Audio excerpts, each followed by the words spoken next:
사랑받는 일이 아주 많습니다. 우리 인생에서 높아지고 낮아지는 것은 다 하나님의 주권에 달려 있습니다. 사울이 악령이 들게 하고 수금 타는 것으로 연출을 우리 주님께서 해 가시니까 이제 역사에 다윗이 등장을 하는 것을 볼 수가 있습니다. 21절에 보면요.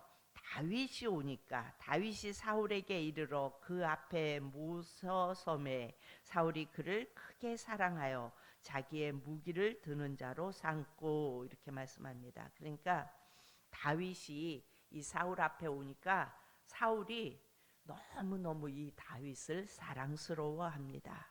그날로 왕이 어떻게 해요? 자기의 무기 드는 자로 삼아요. 자기의 무기 드는 자는 믿지 않으면 못 세우는 거예요. 그렇죠? 그런데 자기의 무기 드는 자, 왕의 후위병으로 삼습니다. 왕을 세우시려는 하나님의 계획 속에 왕의 가장 측근에, 가장 가까이에 이렇게 두게 하십니다. 여러분 성경을 보면요. 모세의 수종을 들었던 자가 누구였죠? 여호수아였죠.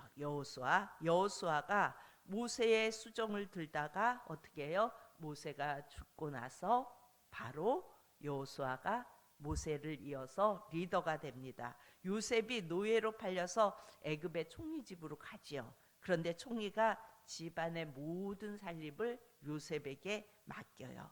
요셉은 총리가 뭘 하는 사람인지 뭘 어떻게 하는지 정확하게 보잖아요. 그리고 그가 총리가 되잖아요. 하나님의 방법은요. 옆에서 보고 배우게 해서 세우게 하시는 거예요. 그러니까 내가 그냥 하다 보니 이렇게 됐네가 아니고 우리의 삶 속에서는 하나하나 하나님께서 배울 만한 사람의 옆에 두고 또 그 사람을 보게 하고 그 사람을 통하여 배우게 하고 그렇게 하시면서 사람들을 세워가십니다. 그러니까 다윗은 사울왕 옆에 무기를 들고 따라다니는 거예요. 양을 치다가 왕의 무기를 드는 자로 이 다윗이 등극을 합니다.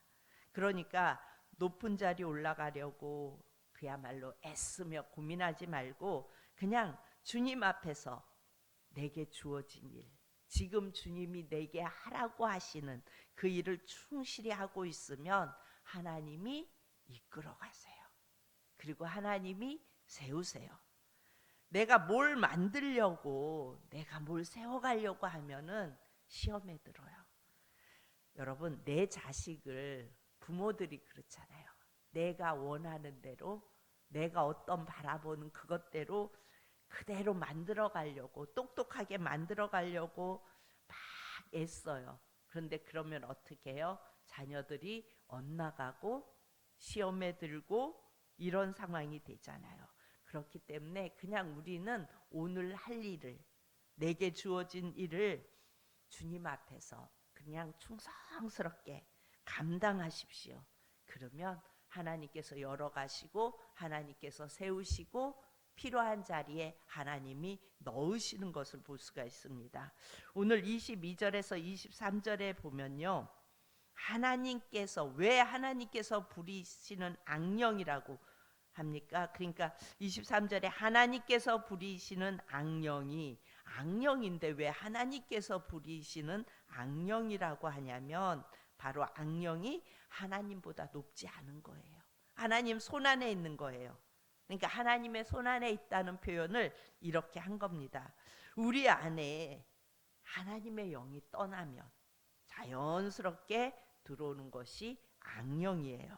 그래서 예수 그리스도에 대한 정확한 신앙을 갖고 있으면 예수님이 누구신지 분명히 알고 그 예수님을 고백하고 그 예수님을 내 안에 모시고 있으면요. 악령은 저절로 떠나가고 성령이 충만해져요. 그런데 내가 성령 충만하려고 내 기도 제목에 내가 막 집중하잖아요. 그러면은 성령 충만보다는 자기 충만이 돼요. 그래서 막 기도 많이 하고 이런 분들 자기 충만하잖아요.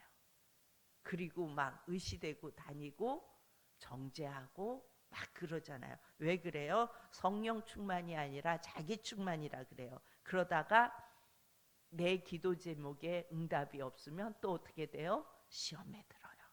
우리는 항상 주님의 보혈의 은혜를 생각하고 그리고 그 보혈의 주님을 쳐다봐야 합니다. 그러면 우리는 저절로 성령이 충만해집니다. 다윗이 수금을 들고 와서 손으로 탄즉 사울이 상쾌하여 났고 악령이 그에게서 떠나더라 말씀해요. 다윗이라는 소년이 손으로 수금을 탔더니 악령이 나갔다고 말씀해요. 그러면 우리가 그 다윗이 했던 그 수금을 찾아야 할까요? 그것을 타니까 악령이 나가니까. 여러분, 성경은요 다윗이 수금을 잘 탄다는 것을 말하고 싶어서 지금 이 말씀을 기록한 걸까요? 아니에요. 주님이 하신다는 거예요. 수금을 타서 악령이 떠나서 다윗이 수금을 잘 타나 보다. 물론 잘 탈 수도 있겠죠. 들에서 늘 탔으니까. 그런데 또 그 수금을 탐으로 인하여 악령이 떠난 것이 아니라는 거예요. 주님이 하신다는 거예요. 여러분, 노아 홍수 때 다 빠져 죽는데 방주에 탄 사람만 살아요. 그렇죠? 8명. 그 방주는 바로 누구였어요? 예수님이셨어요. 그렇죠? 구약에서는요 어떤 물건이 앞으로 오실 예수님을 상징하는 것이 참 많아요. 오늘날 우리는 악령을 어떻게 물리쳐요? 수금을 타라는 이야기가 아니에요. 수금 타듯 예수님의 보혈을, 예수님이 하신 일을 내가 진심으로 찬양할 때 악령은 떠나갑니다. 너무 본내가 내게 자꾸 찾아와요. 그래서 나를 힘들게 하고 막 그래요. 그러면 눈을 감고 예수님의 십자가를 바라보세요. 하나님이 죽을 만큼 날 사랑한 그 예수님을 바라보면서 내 주의 보혈을 정하고 정하다. 보혈 찬송을 부르세요. 보혈 찬송은 하나님으로부터 분리된 죄된 인간을 다시 붙여주시는 역할을 해요. 그래서 하나님과 확실히 연결을 시켜주세요.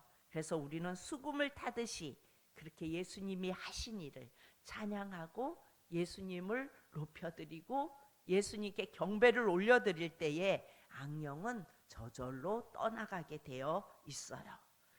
여러분의 들린 수금이 누구예요? 예수님이세요. 그러니까 수금을 타서 악령이 떠난 것이 아니라 하나님이 하셨어요. 수금은 누구를 가리켜요? 예수님을 가리켜요. 자, 수백만 명이 죽을 때 8명을 살린 방주가 예수님이세요. 이스라엘 광야에서 길을 찾지 못할 때 3일길 앞에 늘 앞서갔던 법궤가 있죠. 그 법궤가 누구를 가리켜요? 예수님을 가리켜요. 오시는 메시아, 그분은 우리 앞에 나아가서 길을 찾고 적들을 물리치고 그리고 우리의 길을 안내하시는 예수님이세요. 그러니까 수금을 잘 타서 악령이 떠난 것이 아니라 하나님이 하시니까 악령이 떠나간 거예요.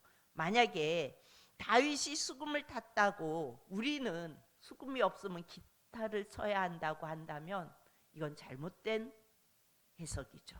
그렇죠? 예수님이 하셨어요. 악령을 떠나게 했던 수금처럼 주님의 그 위대하신 일 그리고 시간의 주관자 되시는 내 주의 보혈은 정하고 정하다.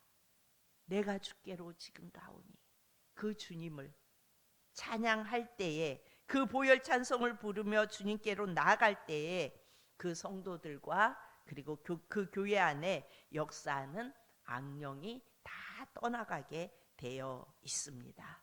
우리 사랑하는 성도님들 예수님을 찬양하시기를 축복합니다.